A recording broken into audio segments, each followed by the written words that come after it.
그때 아하스 왕이 아수르 왕에게 사람을 보내어 도와주기를 구하였으니 이는 에돔 사람들이 다시 와서 유다를 치고 그의 백성을 사로잡았음이며 블레셋 사람들도 유다의 평지와 남방 성읍들을 침노하여 벳세메스와 아얄론과 그데롯과 소고 및 그 주변 마을들과 딥나 및 그 주변 마을들과 김소 및 그 주변 마을들을 점령하고 거기에 살았으니 이는 이스라엘 왕 아하스가 유다에서 망령되이 행하여 여호와께 크게 범죄하였으므로 여호와께서 유다를 낮추심이라.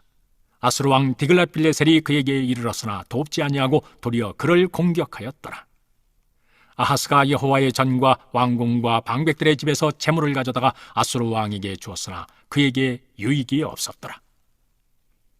이 아하스 왕이 곤고할 때 더욱 여호와께 범죄하여 자기를 친 다메섹 신들에게 제사하여 이르되 아람 왕들의 신들이 그들을 도왔으니 나도 그 신에게 제사하여 나를 돕게 하리라 하였으나 그 신이 아하스와 온 이스라엘을 망하게 하였더라. 아하스가 하나님의 전의 기구들을 모아 하나님의 전의 기구들을 부수고 또 여호와의 전 문들을 닫고 예루살렘 구성마다 제단을 쌓고 유다 각 성읍에 산당을 세워 다른 신에게 분향하여 그의 조상들의 하나님 여호와를 진노하게 하였더라.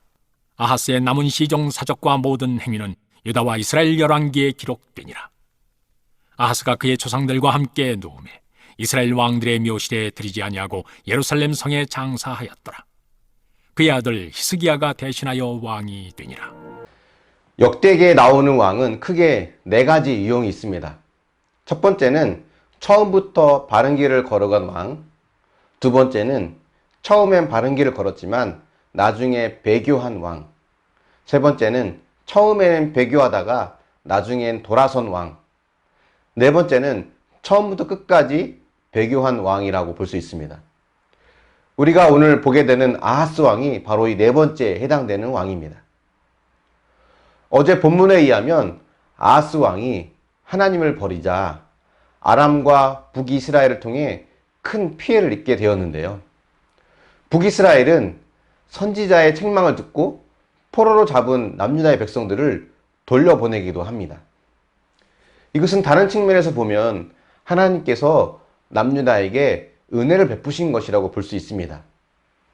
그들이 잘못된 선택을 하고 그 결과 하나님의 징계를 받았다는 것을 깨닫고 회개하고 돌이킬 기회를 주신 거죠.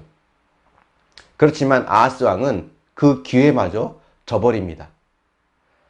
아람과 북이스라엘에 연달아 피하면서 위기에 몰린 아하스는요, 이제는 아수르 왕에게 여호와의 전과 왕궁, 방백들의 집에서 가져온 재물을 바치면서 도움을 요청합니다. 위기에서 하나님을 찾기는커녕 더욱더 하나님을 떠나는 모습을 보여주고 있습니다.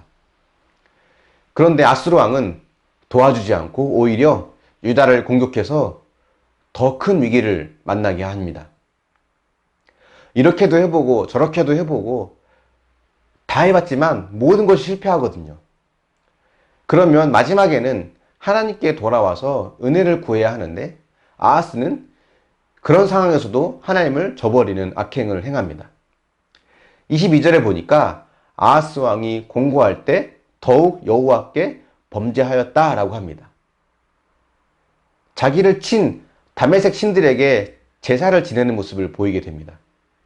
다메섹의 신은 아람이 섬기는 신인데 그들이 전쟁에서 이기는 걸 보고 우리도 그 신들에게 도움을 구하면 승리할 수 있을 거라고 생각을 한 것 같습니다. 뿐만 아니라 하나님의 전의 기구들을 다 부수고 여호와 전 문을 닫고 예루살렘과 유다 성읍에 산당을 세워서 다른 신들에게 분향하는 죄를 짓습니다. 이런 아하스의 모습은 오늘날 현대인의 모습을 그대로 보여주는 거라고 볼 수 있습니다. 공고할 때 하나님을 찾고 의지하기보다는 어떻게든 자신의 힘으로 해결해 보려고 하고 그 공고함을 피하기 위해서 반복해서 죄를 짓고 중독에 빠지는 모습이 바로 그런 모습입니다. 우리는 작은 사건도 회개할 기회로 삼을 줄 알아야 합니다. 물론 모든 사건이 다 우리의 죄 때문이라고 말하는 것은 아닙니다. 그럴 수도 있고 아닐 수도 있습니다. 하지만 매 순간 나의 이기심과 악하고 게으른 모습을 인정하고 회개한다면 하나님은 그런 우리를 더욱 기뻐하실 것입니다. 저도 둘째 효건이가 팔이 부러지는 일도 경험을 하게 되면서 또 교인들이 안타까운 사건들을 만나게 되는 것을 보면서 가급적이면 이 일을 통해서 내가 회개할 일은 무엇일까라고 생각을 하려고 애를 씁니다. 물론 항상 특정한 죄가 생각나는 것은 아닙니다. 그리고 그 죄 때문에 그 사건이 생긴 거라고 확정 지을 수도 없는 겁니다. 하지만 하나님 앞에 겸손함을 유지하기 위해서 그런 마음을 가지려고 애를 씁니다. 그러면 하나님께서 힘들고 우울했던 마음에 따뜻하게 위로해 주시는 경험을 종종 합니다. 우리가 그런 마음으로 매일매일 하나님께 가까이 나아갈 수 있길 바랍니다. 처음부터 끝까지 배교하며 하나님께 돌아오지 않았던 이 아하스 왕은 특별히 악한 자라고 말할 수 없습니다. 그래서 그는 하나님이 아닌 다른 것을 의지했던 자였습니다.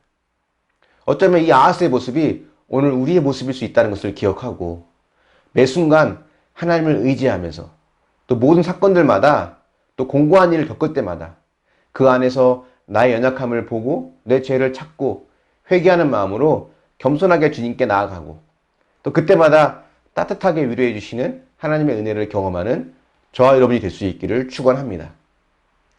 묵상해 보십시오. 불안과 초조, 두려움이 찾아올 때 중독과 죄로 그 상황을 벗어나려 하지 않습니까? 아니면 하나님께 아뢰며 회개할 기회로 삼습니까? 나를 낮추시는 사건을 경험하셨나요? 그것을 통해 여러분이 회개한 것은 무엇입니까? 이 말씀을 묵상하면서 오늘 하루도 하나님 앞에 믿음의 길로 나아가는 저와 여러분이 되기를 축원합니다. 기도하겠습니다.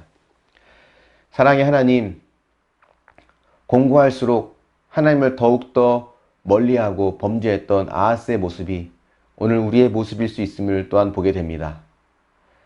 어떤 일을 만나도 하나님을 의지하기보다는 내 힘과 내 경험을 바탕으로 해결하였던 우리의 모습을 주님 불쌍히 여겨 주시옵소서.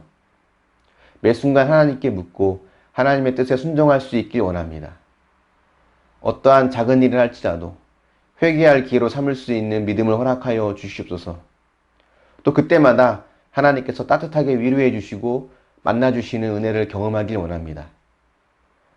때로는 나를 낮추시는 사건을 만나게 되는데 주님 그때마다 하나님 앞에 겸손하게 낮아지며 나아갈 수 있는 은혜를 허락해 주시고 그런 우리에게 주시는 따뜻한 위로를 날마다 누릴 수 있도록 역사하여 주시옵소서. 감사드리며 예수님의 이름으로 기도합니다. 아멘.